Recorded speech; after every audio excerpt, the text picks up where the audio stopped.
అదిగో మాటల్లోనే వచ్చాడు. నమస్తే అమ్మా.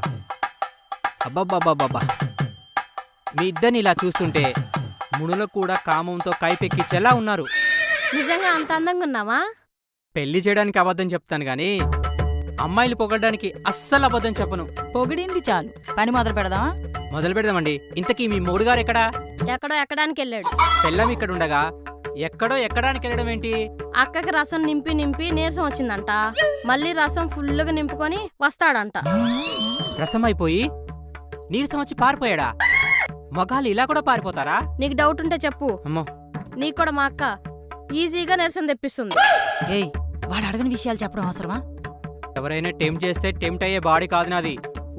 ఉక్కు బాడీ ఇది. హుక్కుబాడి అయితే దెబ్బకి పనికొస్తుందా రాదా? మీరింత డైరెక్ట్గా అడిగితే నా మీద నాకే డౌట్ వస్తుంది. నాకున్న డౌట్లు చాలు, కొత్త డౌట్లు పెట్టకండి. సరే, మీ డౌటులతో మాకేంటి పని గాని మార్కెట్లోకి మళ్ళీ కొత్తగా వచ్చిన ఫ్రెషర్కి చూపించండి. ఫ్రెష్ కంటే ఎక్స్పీరియన్స్ ఉంటేనే బెటర్. నాకు ఫ్రెషర్కే కావాలి. అది అలానే అంటుంది. ఎక్స్పీరియన్స్ ఉన్న వాళ్ళనే చూపించండి. మొగుడు కావాల్సింది నీకు కాదు, నాకు. నాకు ఫ్రెషర్ కంటేనే ఇష్టం. ఫ్రెష్గా ఉంటే ఏం తెలీదే. వాళ్ళకి అన్ని రకాలుగా ట్రైనింగ్ ఇచ్చి సిద్ధం చేయడానికి 6 నెలలు టైం పడుతుంది. పడితే పట్ని, నా ఫ్రెషర్కే కావాలి. ప్రతిరోజు ఫ్రెష్గా పని కావాల్సిందే. మీరు చెప్పండి, ఫ్రెష్ బెటరా ఎక్స్పీరియన్స్ బెటరా? నా దృష్టిలో రెండూ ఒకటే. ఇంతకు మీరు ఫ్రెషా ఎక్స్పీరియన్సా? నా గురించి ఎందుకులే గాని నీకు కాబోయే అబ్బాయిని చూడు.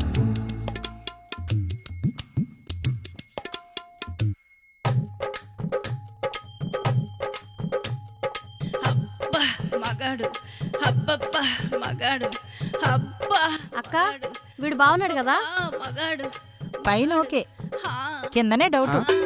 అమ్మో, మగాడు. నాకు పైన ఎలా ఉన్నా ఓకే గాని కింద మాత్రం బాగుండాలి. ఈ ఫోటో వద్దు. అబ్బా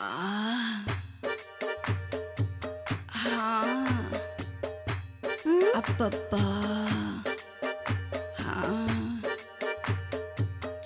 పాడు.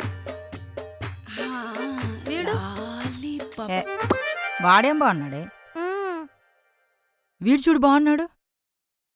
ఈడొద్దు. ఏంటి బాగేస్తాడే? అదేనా నా భయ్య నువ్వు వేయించుకుంటావని. ఇదేట్రావు?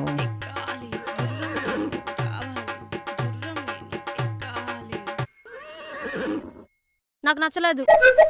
ఎందుకు నచ్చలేదే? ఒకేసారి ఇద్దరు ముగ్గురిని గట్టిగా వాయించేటట్టు కనబడుతున్నాడు.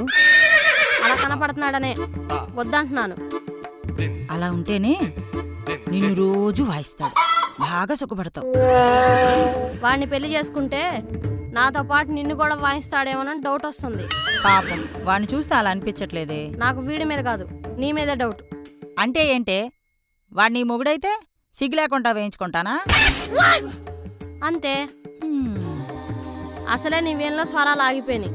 వాడిని చూస్తుంటే మంచి వేణు విద్వాంసులాగా ఉన్నాడు.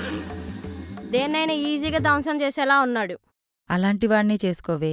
నీ ఆత్రం చూస్తుంటే ఫస్ట్ నైట్ నాకు మత్తుమంది ఇచ్చి రాత్రంతా వాడితో గడపాలని చూస్తున్నట్టున్నావుగా. నేను మీ అక్కనే, మరీ అంత అలా దిగజార్చకు. ఇలాంటివన్నీ వేరే వాళ్ళకి చెప్పు, నమ్ముతారు. నేను అసలు నమ్మను. బాబా, మీరిద్దరు నిజంగా అక్క చెల్లెలేనా? ఎందుకు డౌట్ వచ్చింది? కామంతో కబడ్డీ ఆడుకుంటున్నారు. మీ మధ్యలోకి ఎవడైనా వస్తే 30 నిమిషాల్లో అవుట్ కావాల్సిన వాడు 1 నిమిషంలో అవుట్ అయ్యేలా ఉన్నాడు. కొంపతీసిన అవుట్ అయ్యావా ఏంటి? నేనంత తొందరగా అవుట్ అయ్యేవాన్ని కాదు, నాదంతా లేటే. లేటుగా అవుట్ అయ్యేవాళ్ళంటే నాకెంత ఇష్టమో. నీకేంటి, నాకు కూడా ఇష్టమే. మీ ఇద్దరి మాటలు వింటుంటే ఫస్ట్ టైం అనవసరంగా లేటుగా అవుట్ అవుతాననిపిస్తుంది. ఈ రోజుల్లో ఇలా లేటుగా అవుట్ అయ్యే మగాళ్ళు చాలా అరుదండి. మీరు చాలా అదృష్టవంతులు. అంతేనంటారా? అంతే. ఒకసారి గదిలోకి వస్తారా? సరే పదండి.